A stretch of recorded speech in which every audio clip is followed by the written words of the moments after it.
नकली राजकुमारी और शाही ताज। बहुत समय पहले की बात है।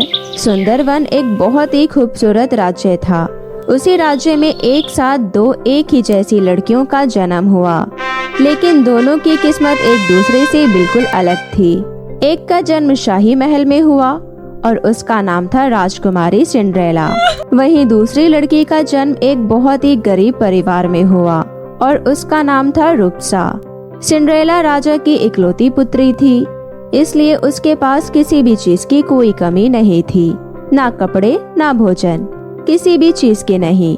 यहाँ तक कि सिंड्रेला के बचे हुए खाने को फेंकना पड़ता था।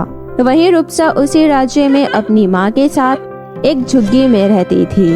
वो अपनी माँ के साथ अपने फटे पुराने कपड़ों में लोगों से भीख मांगा करती थी।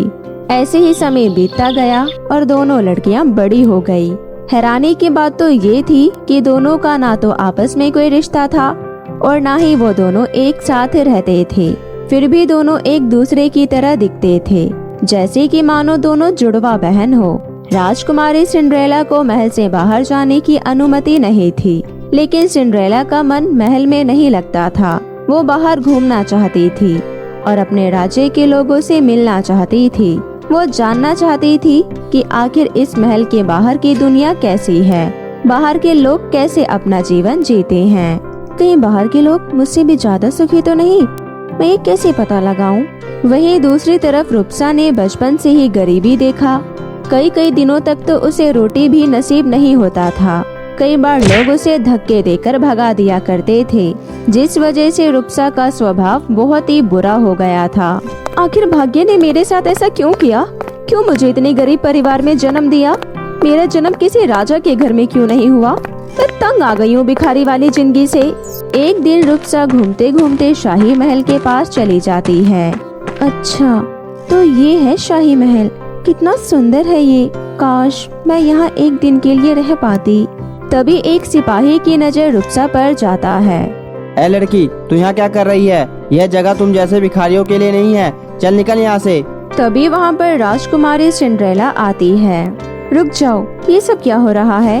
राजकुमारी जी, यह गरीब लड़की इस महल में घुसने की कोशिश कर रही थी। आश्चर्य राजकुमारी, यह लड़की तो बिल्कुल आप जैसी दिखती है। तुम कौन हो प्यारी लड़की? देखो, घबराओ मत, मुझे अपना दोस्त समझो।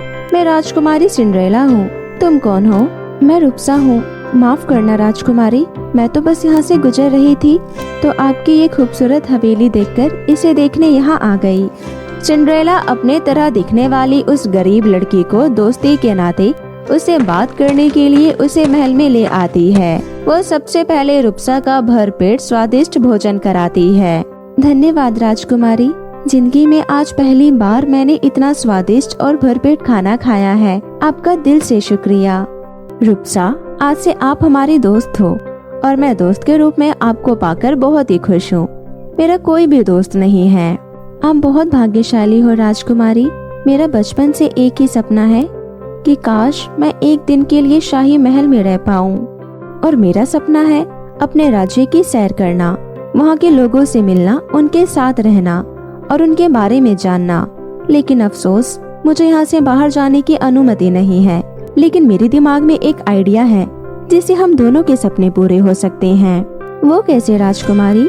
हम दोनों एक जैसे दिखते हैं। और उसके बाद राजकुमारी ने रूपसा के कान में कुछ कहा और उसके बाद रूपसा ने राजकुमारी सिंड्रेला के कपड़े पहन लिए और राजकुमारी ने रूपसा के फटे पुराने कपड़े पहन लिए।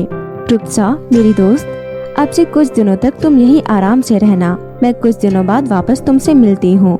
अपना ध्यान रखना। इतना बोलकर राजकुमारी सिंड्रेला ने शाही ताज को अपने पास शाही निशानी के तौर पर रख लिया और उन्हीं फटे पुराने कपड़ों में महल से बाहर की ओर चल दी। यहाँ तक कि उसे बाहर पहरेदारों ने भी नहीं पहचाना। उसे लगा कि ये वही गरीब लड़की है जो कुछ देर पहले राजकुमारी के साथ महल में आई थी। सिंड्रेला बाहर चली गई। उसने पहली बार बाहर की दुनिया देखी। उसने बहुत से ऐसे लोगों को भी देखा जिनके पास ना तो खाने के लिए खाना था, न रहने के लिए घर। हे भगवान, हमारे राज्य में अभी भी इतने लाचार और गरीब लोग हैं। मैं कितनी गलत थी। ये लोग तो बिल्कुल भी वैसे नहीं हैं जैसा मैंने सोचा था। यहाँ लोग दाने दाने को तरस रहे हैं और एक हम हैं जो महल में इतना खाना बर्बाद कर देते हैं और महल में फिजूल की चीजों पर इतना खर्च करते हैं। सिंड्रेला अपने साथ जितने भी पैसे लेकर आई थी वो सारे पैसे वो उन गरीब लोगों में बांट देती है। थोड़ी दूर चलने के बाद उसे रुपसा की माँ दिखाई देती है। रुपसा बेटी, तू आ गई। बेटी, आज मुझे भीख में बहुत पैसे मिले। घर चल, मैं तुझे आज कुछ बढ़िया बनाकर खिलाऊंगी। चलो मेरे साथ। इधर रुपसा महल में राजकुमारियों वाली शाही जिंदगी जी रही थी। उसे हर दिन महल में स्वादिष्ट स्वादिष्ट खाना खाने को मिलता और पहनने के लिए रोज ही सुंदर सुंदर कपड़े पहनने को मिलते। धीरे धीरे रुपसा को इन सब चीजों की आदत हो गई और वो अब उस महल के ऐशो आराम को छोड़कर अपने पहले वाले जिंदगी में कभी भी नहीं लौटना चाहती थी।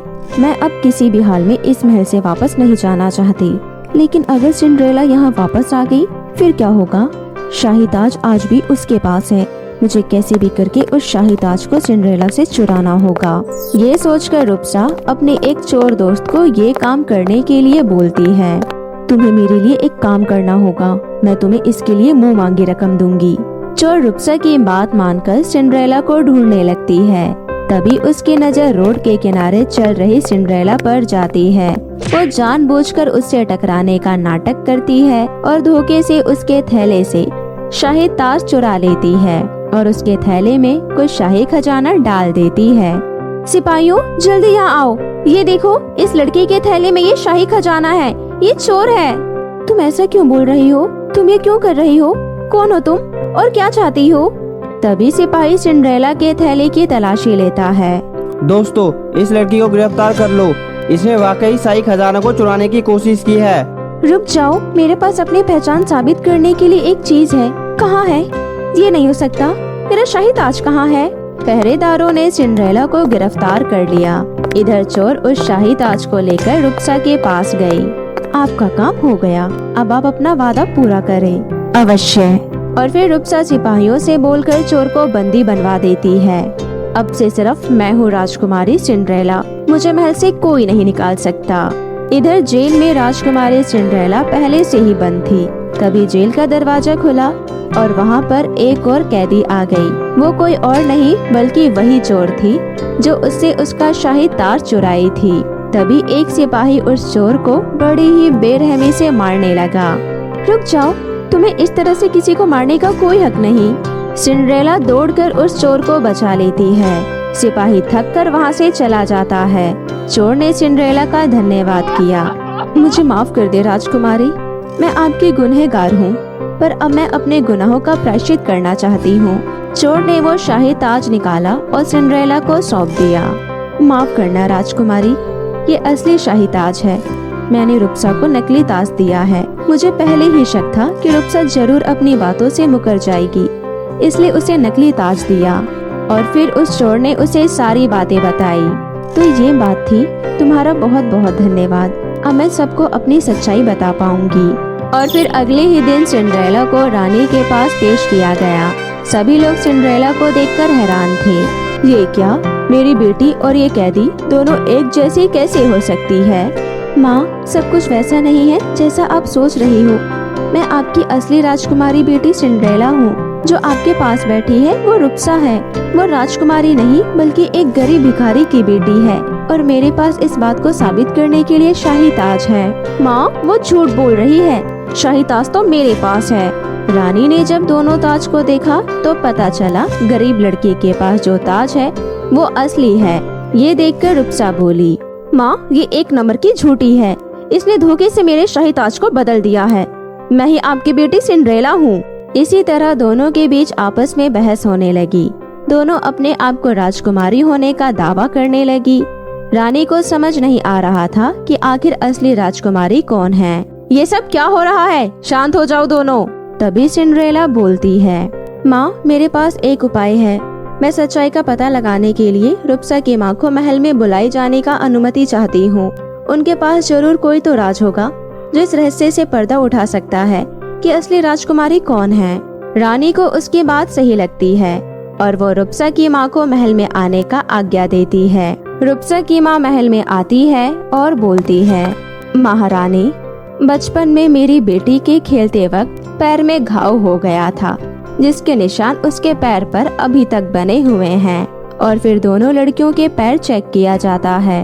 अब रुपसा के पास अपनी गलती कबूल करने के अलावा और कोई रास्ता नहीं बचता है।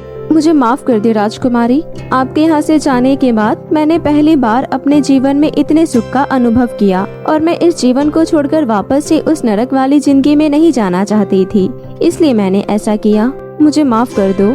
पहरेदारों, रुपसा को अभी के अभी जेल ले जाकर बंदी बना लिया जाए। रुकिए माँ, इसे माफ कर दीजिए, इसमें इसका कोई दोष नहीं। दोष तो इसके पीछे की नरक वाली जिंदगी का है। वो बहुत गरीब है माँ, कृपया उसे माफ कर दीजिए माँ। धन्यवाद राजकुमारी, आप बहुत ही दयालु हैं। अब तुम अपने घर लौट जाओ और अपनी अच्छी जिंदगी जियो मेरी दोस्त। और फिर सिंड्रेला बहुत ही अच्छे से रुपसा और उसके माँ को धन के साथ अपने महल से विदा करती है। रानी को ये जानकर हैरानी होती है कि उनकी बेटी सिंड्रेला ने राज्य के हर हिस्से का सैर किया। सिंड्रेला ने अपनी माँ को राज्य के लिए एक सही निर्णय लेने में उनकी मदद करने लगी। धीरे धीरे उसका राज्य बहुत ही खुशहाल हो गया। सिंड्रेला को उसका राज्य उसे विरासत में मिला और वो एक बहुत ही दयालु और दूरदर्शी राजकुमारी बनी। तो मेरे प्यारे दोस्तों, कैसी लगी आपको मेरी ये कहानी? मुझे कमेंट करके ज़रूर बताएं और इसे अपने दोस्तों के साथ भी शेयर करें। और हाँ दोस्तों, अगर आपने अब तक हमारे चैनल को सब्सक्राइब नहीं किया है तो प्लीज़ जल्दी से नीचे लाल बटन दबाकर अभी कर लें। तो मिलते हैं आपसे फिर किसी नई कहानी के साथ। तब तक के लिए आप अपना ध्यान रखें। धन्यवाद।